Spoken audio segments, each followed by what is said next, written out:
मेरे साथ बहुत से नौजवान उस कबीले में गए थे। उनके कबीले में इस वक्त पहरेदारी बड़ी सख्त थी, लेकिन हम भी अपनी पूरी तैयारी से वहां पहुंचे थे। दूर से ही गोलियों का सिलसिला शुरू हो चुका था।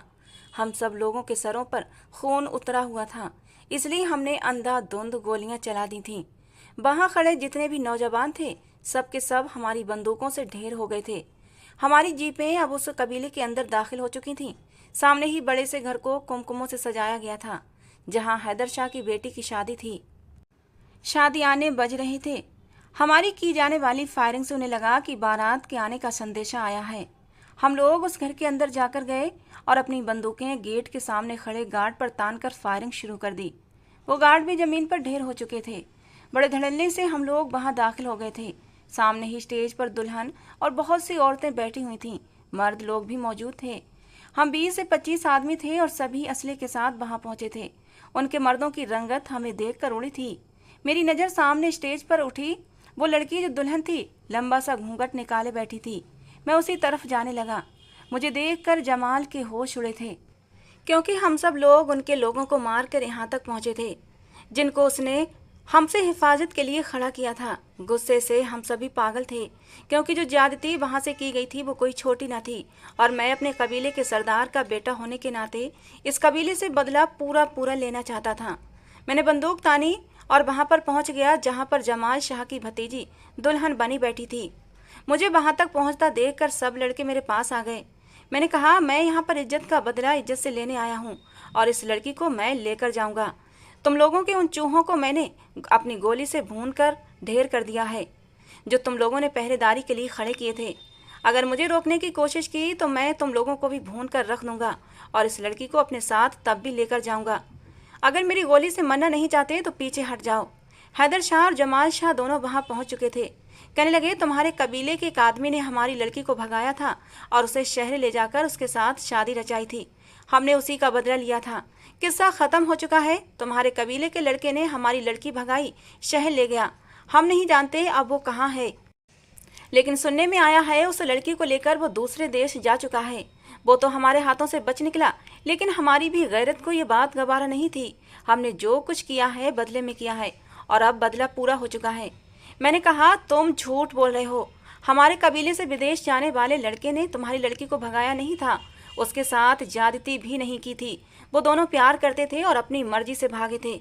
जितना कसूरवार हमारा लड़का था, उतनी ही कसूरवार तुम्हारे गांव की लड़की भी थी, इसलिए हिसाब बराबर नहीं हुआ। तुमने ज्यादती की है मरीना के साथ। अपने जानवर बेटे के हवाले उस मासूम लड़की को कर दिया, जिसने जानवरों से बुरा व्यवहार उसके साथ किया, और बदले के तौर पर आज मैं तुम्हारी लड़की को अपने साथ लेकर जाऊंगा। वो 5 दिन बाद वापस लौटेगी तो उसकी हालत देखकर तुम लोगों की रूह तक कांप जाएगी। कोई रियायत नहीं बख्शी जाएगी उस लड़की के साथ, समझे? ये कहकर मैं स्टेज की सीढ़ियां चढ़ा तो जमाल का बेटा मेरे सामने आकर खड़ा हो गया। कहने लगा, हमने चूड़ियां नहीं पहन रखी हैं। मैंने कहा, मैं आप लोगों के सामने ही तुम्हारी लड़की को लेकर जाऊंगा, समझे? इससे पहले वो मुझसे हाथापाई करते, मैंने बंदूक उसके सर पर तान दी। मैंने कहा, मुझे कोई फर्क नहीं पड़ेगा। जहां मैं तुम लोगों के बाकी लोगों को भून कर रख सकता हूं, तुम्हें भी मार डालूंगा।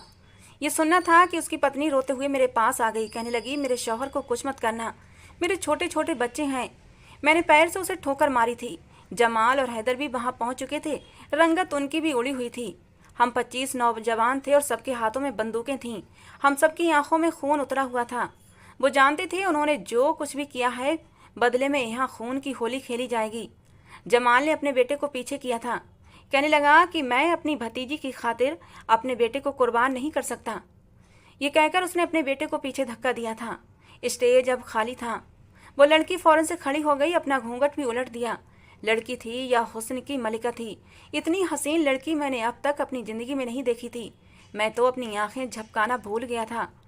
अपने चाचा के पास आकर वो लड़की रोने लगी। कहने लगी, खुदा के लिए चाचा, मुझे इस जानवर की भेंट मत चढ़ाओ, मेरा कोई कसूर नहीं है। लेकिन उसका चाचा जमाल चुप था। वो लड़की रोते हुए अपने बाप हैदर शाह से लिपट गई। कहने लगी, पापा मुझे बचा लो। इससे पहले उसके बाप की गैरत जागती, मैंने खींचकर उस लड़की को अपने पास किया था। मैंने आगे बढ़कर उस लड़की को बाजू से बड़ी जोर से झटका था और उसे घसीटते हुए अपने साथ ले जाने लगा। वो रोए जा रही थी, चिल्लाए जा रही थी। मेरे पीछे मेरे साथी उन लोगों पर बंदूक ताने हुए थे ताकि कोई भी मुझे रोक न सके। वो कह रही थी, खुदा के लिए मुझे छोड़ दो, मेरा कोई कसूर नहीं है। मैंने कहा, बको मत, उस लड़की का भी कोई कसूर नहीं था जिसे तुम्हारे कजन ने अपने जुल्म का निशाना बनाया था। मैंने उसे अपनी जीप की आगे सीट पर धकेला था। पीछे मेरे साथी भी बैठ चुके थे। पूरे रास्ते वो यही रोती रही कि मेरा कोई कसूर नहीं है, लेकिन मेरे सर पर तो बदले का खून सवार था।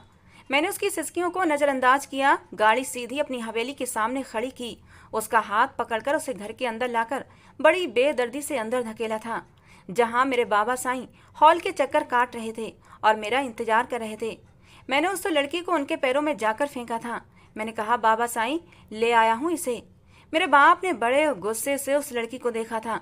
एक नौकरानी को बड़ी ही गर्जदार आवाज दी। वो नौकरानी कांपते हुए मेरे बाप के पास पहुंची थी। पापा कहने लगे, इस लड़की को शाहजेब के कमरे में छोड़ आओ। वो लड़की अभी भी रो रही थी। उस नौकरानी ने उसे बाजू से पकड़ा और मेरे कमरे में छोड़ आई। मैंने अपनी मूंछों को ताव दिया था। जो कुछ हमारे कबीले की लड़की के साथ किया गया था, आज मुझे बदले की आग उस लड़की के शरीर से बुझानी थी। मेरे बाप ने मुझे कमरे की तरफ जाने का इशारा किया और मेरे कंधे पर हाथ रखकर कहने लगे, तुम जानते हो ना तुम्हें क्या करना है? मैंने कहा, जी बाबा साईं, बेफिक्र रहें। जिस कबीले से मेरा ताल्लुक था, जिस कबीले के सरदार का मैं बेटा था, सालों से एक दूसरे कबीले से दुश्मनी चली आ रही थी। दूसरे कबीले वाले हमारा एक बंदा मारते तो हम बदले में उनके 2 लोगों को मारते थे। हमारा दबदबा और रौब उस कबीले पर ज्यादा था। जब से मैंने होश संभाला था यही देखा था और जवानी तक यही होता आ रहा था। कभी जमीन का झगड़ा सामने आ जाता तो कभी खेतों में पानी का मसला। जिस ट्यूबवेल से हमारे खेतों में पानी जाता था वो दूसरे कबीले में था। जब भी कोई झगड़ा होता तो वो पानी बंद कर देते और फिर हमारा झगड़ा बढ़ जाता और झगड़े में कई लोग जान से हाथ धो बैठते थे।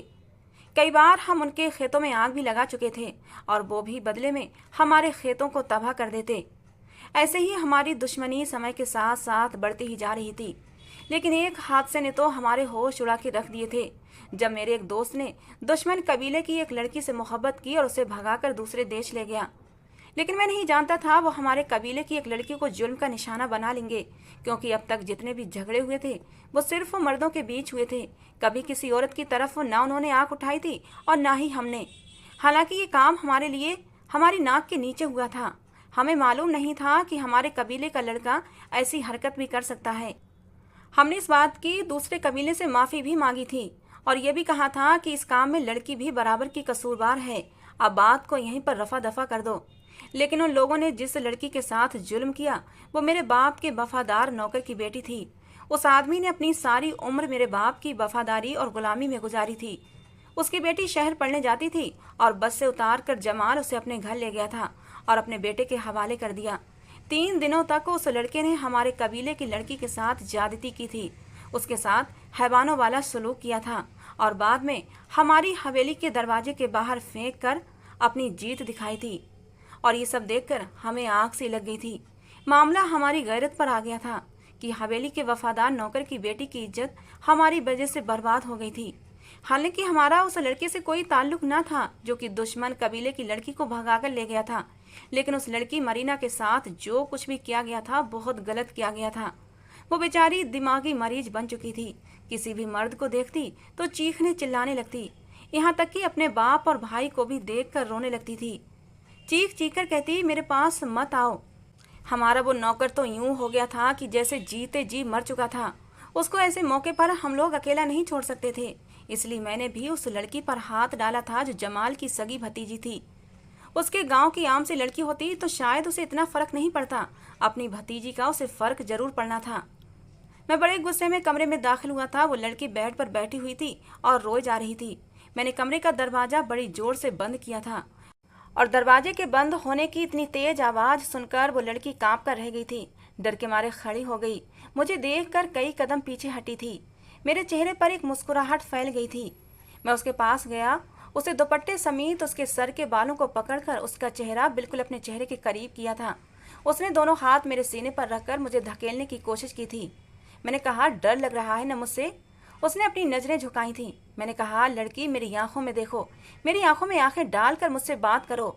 मैं तुम्हारी आंखों में डर देखना चाहता हूँ, बेबसी और मजबूरी देखना चाहता हूँ। तुम्हारे आंसू मुझे इस वक्त बहुत सुकून पहुँचा रहे हैं। उसने एक नज़र मेरी आंखों में तड़प कर देखा था। पता नहीं क्या था उसकी आंखों में कि जिसे देखकर मेरी चलती हुई जबान एकदम से बंद हुई थी। उसकी आंखें नहीं थीं, कोई गहरा समंदर था जिसमें आने वाले आंसू मेरे दिल की अजब सी हालत कर गए थे। बिना कुछ कहे भी उसकी आंखें पता नहीं मुझे क्या कह रही थीं।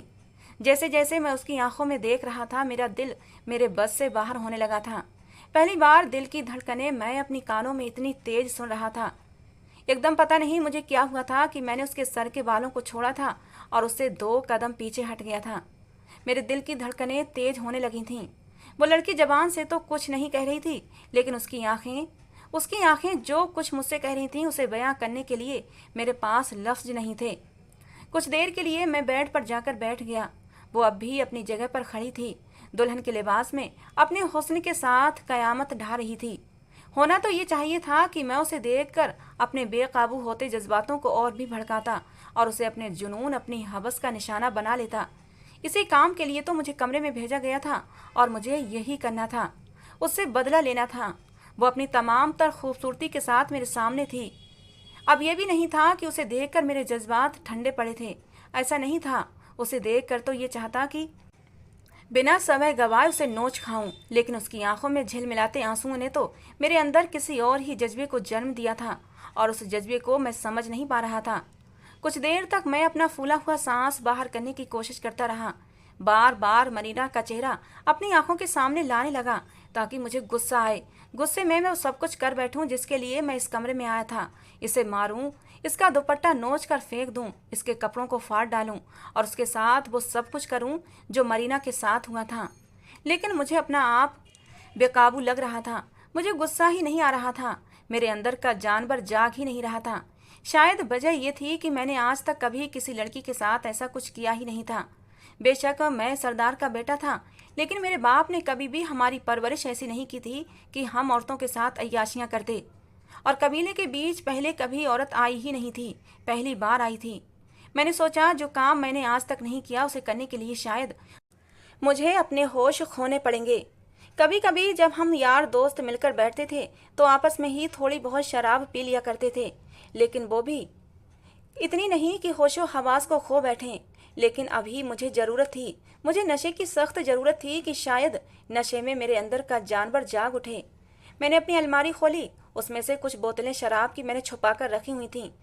ये बोतलें मैं उसी वक्त निकालता जब मेरे यार दोस्त रात भर मेरे कमरे में हंसी मजाक का दौर चलाते थे। हम लोग बातें करते और थोड़ी थोड़ी शराब भी पी लेते थे, ताश भी खेलते थे। मैंने जो बोतल निकाली उसे देखकर वो लड़की और भी घबराई थी, 2 कदम पीछे बढ़ाते बढ़ाते दीवार से जा लगी थी। मैंने बोतल खोली और पूरी बोतल मुंह को लगा गया। मुझे समझ नहीं आ रहा था कि मुझे करना क्या चाहिए और क्या नहीं। बस अपने अंदर के जानवर को जगाने के लिए मैं जो कर सकता था वो कर रहा था। पहला घूंट बड़ा ही कड़वा लगा था, क्योंकि मैंने वो शराब हमेशा पानी में मिलाकर पी थी, लेकिन आज बिना पानी के पी रहा था। मुश्किल से ही सही, लेकिन मैंने 4-5 घूंट अपने अंदर उतार लिए थे। इतनी ही शराब काफ़ी थी इंसान को नशे में चूर कर देने के लिए। मैं चाहता था मुझ पर नशा छा जाए और मैं नशे में वो सब कुछ करूं जो मैं करने के इरादे से इस कमरे में आया था। कुछ ही देर में मुझ पर नशा छाने लगा था। वो लड़की अब मुझे और भी हसीन लगने लगी थी। मैंने वो बोतल बंद करके एक तरफ रख दी और अपने डगमगाते कदमों से उसकी तरफ बढ़ने लगा। वो दीवार के साथ लगी रोए जा रही थी। उसकी आंखों में सब कुछ था जो मैं देखना चाहता था, बेबसी, मजबूरी, इल्तजा। मैंने उसको बाजू से पकड़ा और अपने सीने से लगाकर भींच लिया।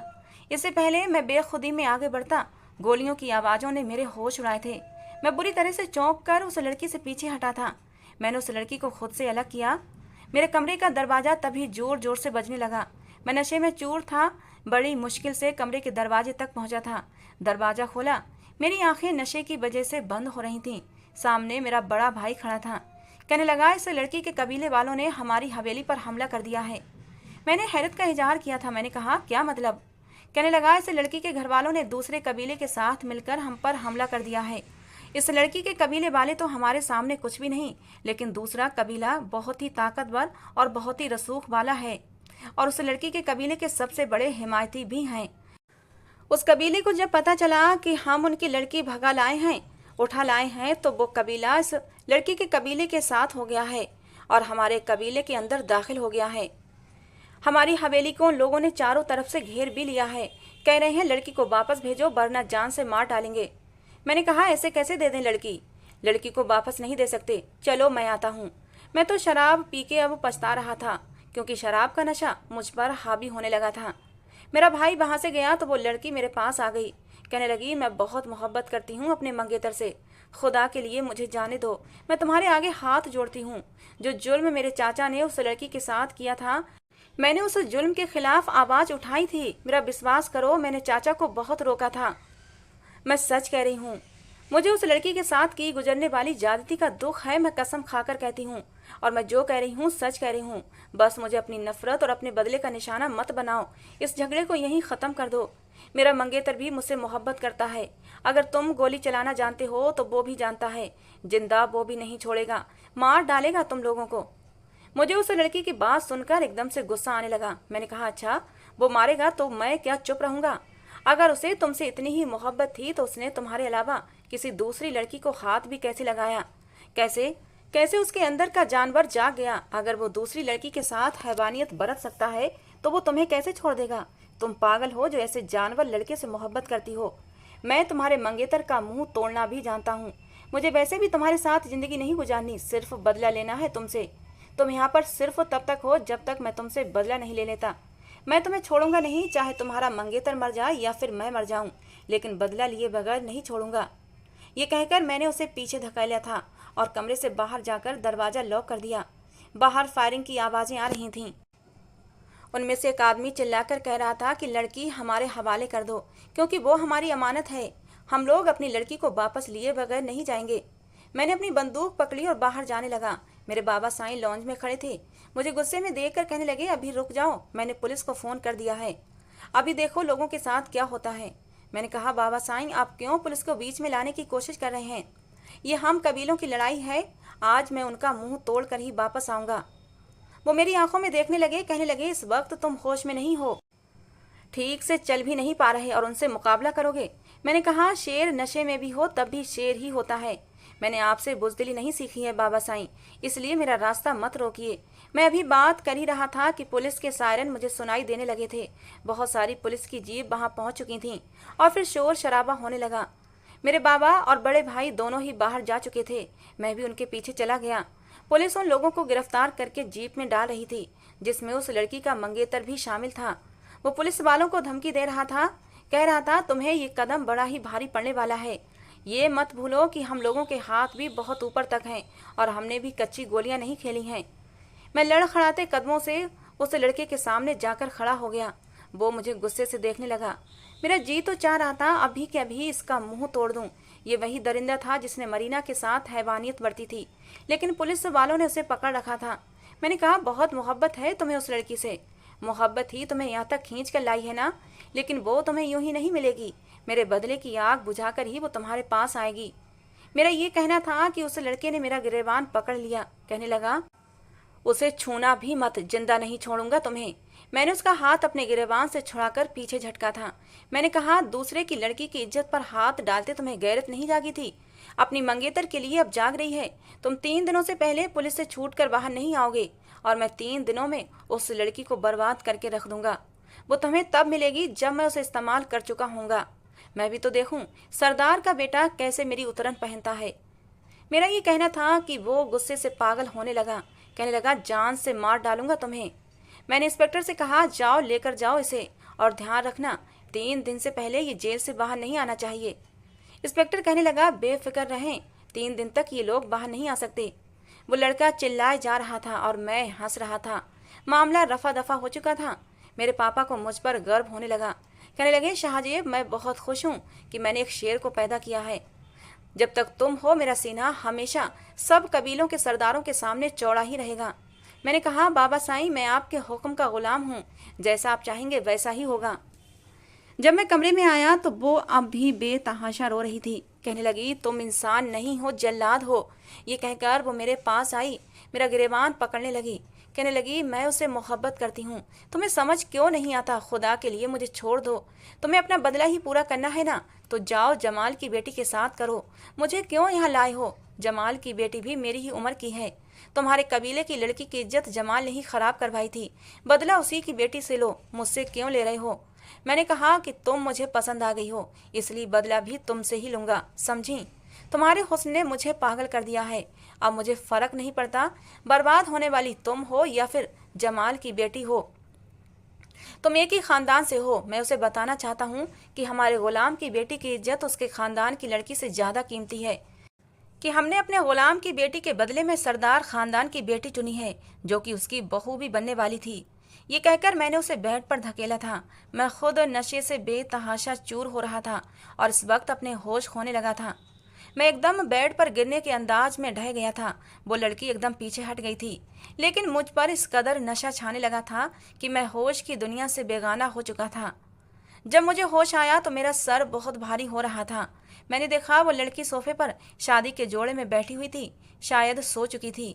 मेरी रात तो मेरी शराब ने खराब कर दी थी। उस लड़की ने ये रात एक मर्द के कमरे में गुजारी थी, लेकिन उसे मैंने छुआ भी ना था। पता नहीं रात को वो कब सोई थी। सोते हुए भी सिसकियां ले रही थी, शायद बहुत रोई थी। अपनी मोहब्बत के खो जाने का गम उसने शायद पूरी रात रो रो कर मनाया था। एक फीकी सी मुस्कुराहट मेरे चेहरे पर फैली थी। मैं शैतानियत से हंसना चाहता था, लेकिन हंस नहीं पा रहा था। मैं नहीं जानता, लेकिन मैंने उसे सोने दिया था। वॉशरूम में चला गया और ठंडे पानी से शॉवर लेकर मुझे थोड़ा होश आया था। जब कमरे से बाहर निकला तो मेरे बाप और बड़े भाई के चेहरे पर एक फातिहाना मुस्कुराहट थी, जैसे कि मैंने बहुत बड़ा कमाल किया हो। मेरे बाप का सीना चौड़ा था, बड़े गर्व से मुस्कुराहट उनके चेहरे पर फैली हुई थी। हमारे घर की औरतें हमारे मामलों में नहीं बोलती थीं, चाहे उन्हें हमारे काम अच्छे लगे या बुरे। मेरे बाप ने नौकर को पकारा, कहने लगे, करमदीन, जा मेरे शेर के लिए बादाम वाला दूध लेकर आ। मेरे शेर जवान ने आज वो काम किया है कि दुश्मन कबीले वालों का मुंह तोड़ जवाब मिल जाएगा। अपने बाप की बात सुनकर मैं नजरें चुरा गया था, क्योंकि ऐसा कुछ हुआ ही नहीं था। कुछ ही देर में मेरे लिए बादाम वाला दूध पेश किया गया। मैं घूंट घूंट उसे पीने लगा। फिर मेरे बाप ने एक नौकरानी से कहा कि जाओ उस लड़की को भी कुछ खाने को दे दो। बेशक वो बदले के लिए आई है, लेकिन हमारे अंदर अब भी इंसानियत जिंदा है। वो नौकरानी इशारा पाते ही फौरन से कमरे में चली गई, लेकिन कुछ देर बाद जब वो कमरे में वापस आई तो उसके चेहरे पर एक अजीब सी परेशानी थी। उसने मेरे बाप को एक अजीब तरह का इशारा किया। वो इशारा समझते ही मेरे बाप ने मुझे गुस्से से घूर कर देखा था। कहने लगे, शाहजेब, मेरे कमरे में आओ, तुमसे कुछ जरूरी बात करनी है। मैंने दूध का गिलास वहीं टेबल पर रखा और अपने बाप के पीछे उनके कमरे तक पहुंच गया। दरवाजा बंद हुआ। कहने लगे, वो लड़की अब तक कुंवारी क्यों है? अपने बाप के मुंह से ये सुनकर मैं घबराया था। वो कैसे जानते थे कि वो अब तक मैंने उसको छुआ भी नहीं है? फिर दिमाग में आया, शायद नौकरानी यही देखने के लिए कमरे में गई थी कि मैंने रात भर उस लड़की के साथ क्या किया है। वो अब तक रात वाले शादी के लहंगे में थी और कहीं से भी उसका हुलिया खराब नहीं था। उसके चेहरे पर मेकअप भी वैसा का वैसा ही था। उस नौकरानी ने शायद यही इशारा मेरे बाप को दिया था। मैंने कहा, बाबा साईं, रात को मैंने शराब कुछ ज्यादा ही पी ली थी। कहने लगे, तुमने शराब पी ही क्यों थी शाहजेब? मैंने तुम्हें किस काम के लिए उस कमरे में भेजा था? मैंने कहा, बाबा, मैं इंसान हूँ, आज तक कभी ऐसा काम नहीं किया और मेरे लिए आसान नहीं था होशमंदी में एक लड़की के साथ जानवरों वाला व्यवहार करना। ना ही मैं जमाल का वो जानवर बेटा था, एक दिल रखने वाला इंसान हूँ। वो कहने लगे, मरीना का चेहरा तुम्हें याद नहीं आया? मरीना की हालत तुम भूल गए हो? वैसा ही डर उस लड़की की आंखों में देखना चाहता हूँ। ये भी वापस जाकर अपने बाप और भाई को दिखाए तो वो भी कांप जाएं, क्योंकि उसने मेरे वफादार नौकर की बेटी के साथ उसने अच्छा नहीं किया। मैं गुलाम मंसूर को क्या मुंह दिखाऊंगा? मैंने कहा, बाबा साईं, आप जो चाहते हैं मैं वही करूंगा। कहने लगे, मैं तो समझा था बड़ा मर्द है मेरा बेटा, जवान शेर है, लेकिन तूने मुझे मायूस कर दिया है। अरे शेर नशे में भी शेर ही होता है, यही कहा था ना तूने। लेकिन देखो, जो हुआ सो हुआ। लेकिन कल सुबह तुम उसके कमरे से वापस आओ तो ऐसा कुछ भी ना हो, मुझे गुलाम मंसूर के सामने शर्मिंदा ना होना पड़े। मैंने कहा, जी बाबा साईं, आपको अब शिकायत नहीं मिलेगी। उसके बाद मेरे बाबा साईं के फोन पर कॉल आने लगी। पुलिस ऑफिसर था, कह रहा था कि हम पर बहुत ज्यादा दबाव डाला जा रहा है कि हम उस कबीले के सरदार के बेटे को छोड़ दें। बाबा साईं कहने लगे, नहीं, बस एक रात और रुक जाए। कहते हुए उन्होंने मुझे गुस्से से देखा था। मैं भी सोच चुका था कि आज की रात उस लड़की को छोड़ूंगा नहीं, उसका वो हाल करूंगा कि वो मर्द के नाम से भी कांपने लगेगी। मैंने पक्का इरादा कर लिया था, इसलिए जब मैं रात को कमरे में गया तो उस समय बेतहाशा गुस्से में था। वो लड़की आम से कपड़ों में बैठी हुई थी और अब भी रो रही थी। मैंने कमरा बंद किया और कहा कि चलो जल्दी से अपने कपड़े उतारो। दोस्तों, कहानी जारी है, अगला और अंतिम भाग कल अपलोड किया जाएगा। अब तक की कहानी आपको कैसी लगी कमेंट बॉक्स में जरूर बताना और नई नई कहानियाँ सुनने के लिए हमारे चैनल को भी सब्सक्राइब करना। चलिए दोस्तों, मिलते हैं अगली कहानी के साथ।